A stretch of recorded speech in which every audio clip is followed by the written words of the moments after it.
तो गोरखपुर में जो कल हुआ उसने कई सवाल खड़े कर दिए और जैसे जैसे इस पूरे मामले की तफ्तीश आगे बढ़ रही है वैसे परत दर परत कई ऐसी साजिशों का खुलासा हो रहा है जो चौंकाने वाला है। क्योंकि न सिर्फ ये सामने आया कि मुर्तजा अकेला नहीं था जब उसने हमला किया सुरक्षा कर्मियों पर, उसके साथ 3 और लोग थे जिनकी धरपकड़ के लिए लगातार छापेमारी जारी है। तो वहीं मुर्तजा का मुंबई कनेक्शन भी सामने आया। एक पढ़ा लिखा आईआईटी इंजीनियर आखिर क्यों इस हमले में शामिल हो गया, ये बड़ा सवाल है। क्योंकि लगातार सुरक्षा एजेंसी भी कह रही हैं कि आतंकी घटना से इनकार नहीं किया जा सकता है। हालांकि इस साजिश को पूरी तरीके से नाकाम कर दिया गोरक्षनाथ मंदिर में तैनात जवानों ने, सुरक्षा कर्मियों ने, और पकड़ लिया गया मुर्तजा को, जिसके हवाले से कई खुलासे हो रहे हैं, जिसके नेपाल कनेक्शन भी सामने आ रहे हैं, जिसके विदेशी कनेक्शन भी सामने आ रहे हैं, जिसके बाद कई सारी साजिशों को लेकर अब सवाल खड़े हो रहे हैं। लेकिन सवाल है कि क्या गोरखनाथ मंदिर को लेकर जो साजिश नाकाम हो गई, क्या उसका विदेशी कनेक्शन भी कोई है? दरअसल मुर्तजा को लेकर कई बड़े खुलासे अब तक सूत्रों के हवाले से हो चुके हैं, जिनमें एक उसके नेपाल कनेक्शन से जुड़ा है। तारीख 3 अप्रैल 2022, वक्त शाम के करीब 7 बजे।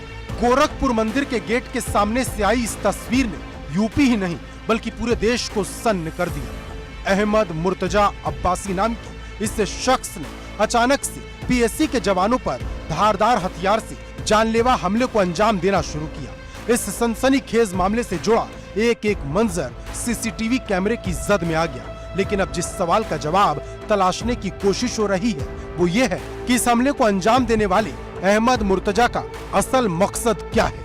आईआईटी बॉम्बे से केमिकल इंजीनियरिंग की पढ़ाई करने वाला ये शख्स क्या खुद मास्टरमाइंड है या फिर ये किसी दूसरे हैंडलर के इशारे पर काम कर रहा था? दरअसल सूत्रों के हवाले से बहुत बड़ा खुलासा हुआ है कि करीब 25 दिन पहले 4 आतंकियों ने नेपाल के रास्ते उत्तर प्रदेश में घुसपैठ की थी। सर, ये माना जा रहा है कि जो सोर्सेज से मेरे पास खबर है, लोन वुल्फ अटैक है ये एक तरीके से।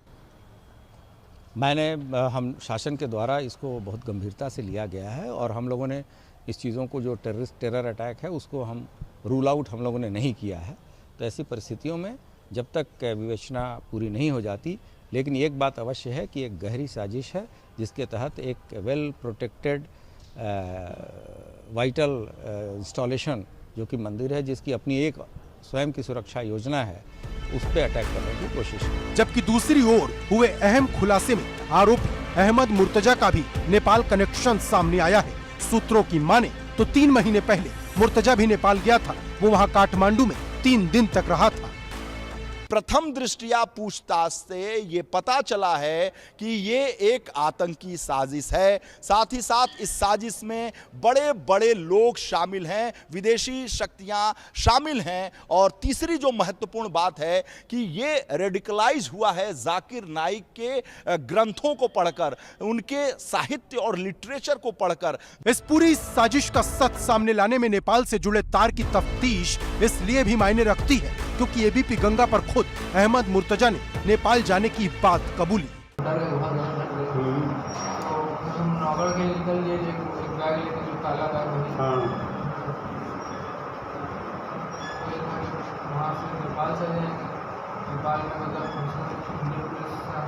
किस बात का डर था? कुछ है क्या प्रॉब्लम? यानी अब तक जो खुलासे हुए वो कहीं ना कहीं विदेशी कनेक्शन की तरफ भी इशारा करते हैं।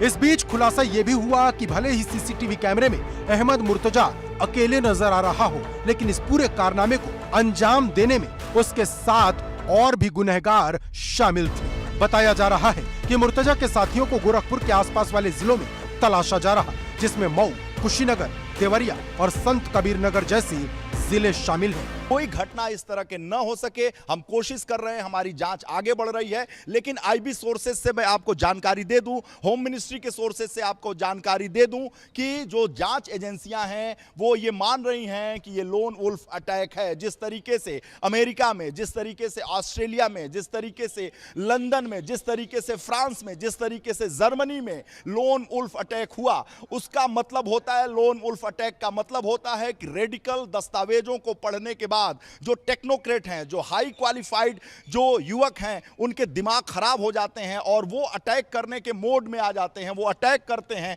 या तो वो मारे जाएं या मार गिराएं। तो ऐसे में आपने देखा गोरखपुर की जो घटना है, जो सोर्सेस का मानना है, जो एजेंसीज जो काम कर रही हैं उनका ये मानना है कि जाकिर नाइक के दस्तावेजों को पढ़ने के बाद जो रेडिकल लोग हैं वो और उत्तेजित हो रहे हैं। अटैक की इस साजिश का सच अब छिपेगा नहीं, जल्द ही पूरी सच्चाई सामने आएगी, क्योंकि इस केस की जांच एसटीएफ और एटीएस की टीम कर रही है। एबीपी गंगा के लिए लखनऊ से वीरेश पांडे और शैलेश अरोड़ा की रिपोर्ट।